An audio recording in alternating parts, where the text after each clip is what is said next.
నమస్తే, నేను మీ నవదీప్ని. And I want to congratulate Volga Videos for 18 million subscribers. సినిమాలోకి వద్దాం అనుకున్నా లేదంటే ఇంట్రెస్ట్ ఉన్నా మనకు కొంతమంది మీద లైక్ అది బాగా చూసి ఇలా చెయ్యాలి అలా చెయ్యాలి అని చెప్పి మనం రోజు ప్రాక్టీస్ చేసేస్తుంటాం. అద్దం ముందు నుంచి డైలాగులు ప్రాక్టీస్ ఇలాంటివి ఏమైనా చేశారు? అట్లాంటివి ఏం చేయలేదు, కానీ నేను ఇప్పుడు ఒక సినిమాకి వెళ్ళి అక్కడ మనం స్క్రీన్ మీద చూస్తుంటే I use to see myself అనమాట. లైక్ ఇమాజిన్ చేయడం, లైక్ ఎట్లా అలా చూసి ఇమాజిన్ అయిన సినిమా ఏంటి? ఇప్పుడు మీ అంటే అందులో ఉన్నటువంటి మిత్రుడి క్యారెక్టర్ లేదు, అట్లా ఏం కాదు. లైక్ యా అంటే నేను హీరోయిన్, ఈ హీరోయిన్ లాగా నేను, లేకుంటే ఇక్కడ నేను లాగా కాదు. ఏదైనా యాక్టర్ ఇప్పుడు సినిమాలో ఒక క్యారెక్టర్ బాగుంది అనుకోండి, అది ఎండ్ వరకు కూడా మనం ఆ క్యారెక్టర్ చూస్తుంటే మనకు ఒకలాంటి బ్లష్ వస్తూ ఉంటుంది. సో అలాంటి దెర్ ఆర్ మెనీ. ఇప్పుడు మీరు అట్లా సడన్ గా అడిగితే చెప్పలేను, ఎందుకంటే ఐ వాచ్ మెనీ ఫిలిమ్స్.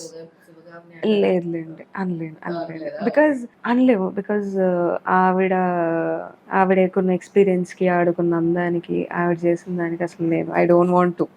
కానీ ఎనాక్ట్ చేసుకుంటా అనమాట. ఓకే, నేను పలానా క్యారెక్టర్లో ఉంటే నేను ఇలా చేయొచ్చు, మేబీ ఇలాంటి జెస్టర్స్ ఇవ్వచ్చు, ఇలాంటి ఎక్స్ప్రెషన్ ఇవ్వచ్చు, లేదా పక్కన ఏమైనా ఉన్నాయి సో ఇలాంటి ప్రాపర్టీస్ ఇలా తీసుకొని అలా మాట్లాడొచ్చు. ఇట్లాంటివన్నీ నాకు తెలియకుండానే ఇట్ స్టార్టెడ్ సమ్హౌ. నా హెడ్లో ఇది జరుగుతూ ఉంటుంది ఎప్పుడు. మా తాతయ్య ఉండేవాళ్ళు. మా తాతయ్య ఈటీవీలో, జెమినీలో పొద్దున్నే 8 o'clock కొన్ని సినిమాలు వస్తాయి, పాత సినిమాలు. సో నేను 4th 5th క్లాస్లో అటు స్కూల్కి రెడీ అవుతూ ఇలా సినిమా కవర్ చేస్తూ, బెల్ట్ పెట్టుకొని టై పెట్టుకుంటే సినిమా కవర్ చేస్తూ అట్లా యూస్ టు సీ కొన్ని పాత సినిమాలు. దానిలో they are very loud and అప్పట్లో మనకి సింగ్ సౌండ్ ఉండేది, not dubbing types. So they are very loud and the expressions and everything చాలా డీటెయిల్డ్ కనబడుతూ ఉండేది అనమాట. సో సమ్ టైమ్స్ ఏఎన్ఆర్ గారు ఇట్లాంటి వాళ్ళు వచ్చినప్పుడు నేను ఇలా చూసేదాన్ని అనమాట.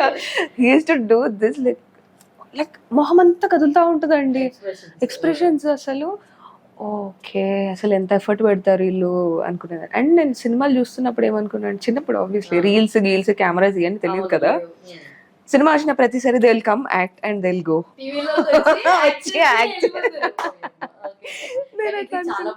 ఉంటది డెఫినెట్లీ. నేను వెనక నుండి వచ్చి యాక్ట్ చేసి వెళ్ళిపోతారు. అస్సలు అది చాలా స్టూపిడ్గా అనిపిస్తుంది ఇప్పుడు, కానీ బట్ అప్పటికి చాలా ఫ్యాసినేటింగ్.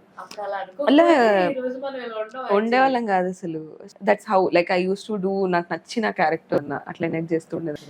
యా,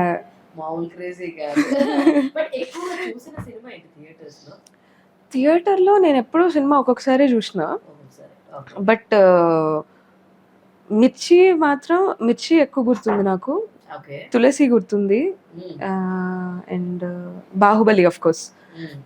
చాలా మంది జనాలు, క్రౌడ్, అసలు వెళ్ళి ఇట్లా దూరడానికి కూడా ప్లేస్ లేదు నాకు. వెళ్ళి తులసికి అయితే మేము ఇట్లా సీట్లన్నీ అయిపోయినాయి, ముందులో బెంచీలు వేస్తే ఇలా బెంచీలు ఇలా చూసినాం ఆ సినిమా. బెంచీలో కూర్చొని ఇలా ఆల్మోస్ట్ ఇంకా మెడలో వెళ్ళిపోతున్నాయి నాకు. చాలా ఇంతే దగ్గరలో కూర్చొని చూసినాం ఆ సినిమా. న్యూ ఇయర్ రోజు వెళ్ళాం. So that is a beautiful film. Impossible అండి, ఊర్లో ఎక్కడ పోతాం, ఇంపాసిబుల్. నాకు ఎప్పుడు కూడా మేము సినిమా వచ్చింది ఒకటి వెళ్ళాలంటే నేను, మా మమ్మీ, మా చెల్లి ముగ్గురం పక్కగా వెళ్తాం అనమాట.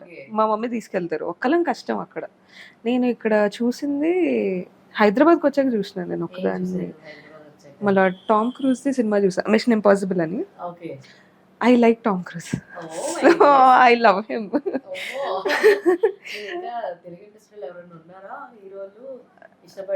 మీకు తెలియదా? ఓకే ఫైన్, అల్లు అర్జున్ గారు ఉన్నారండి. Yeah, I want to celebrate, but let's see.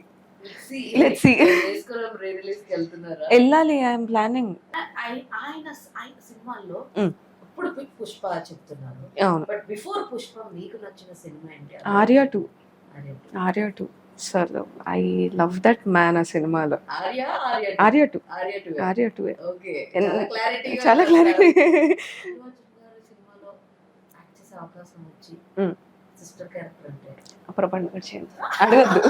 నేను అల్లు అర్జున్ గారి సినిమా అనగానే ఫోన్ లోనే అడుగుతాను ఏ క్యారెక్టర్ అంటే. చెల్లి క్యారెక్టర్ అయితే చెయ్యను. చెల్లి క్యారెక్టర్ అయితే no. No, big no. Congratulations to Volga Videos. For 18 million subscribers. Do subscribe to Volga Videos.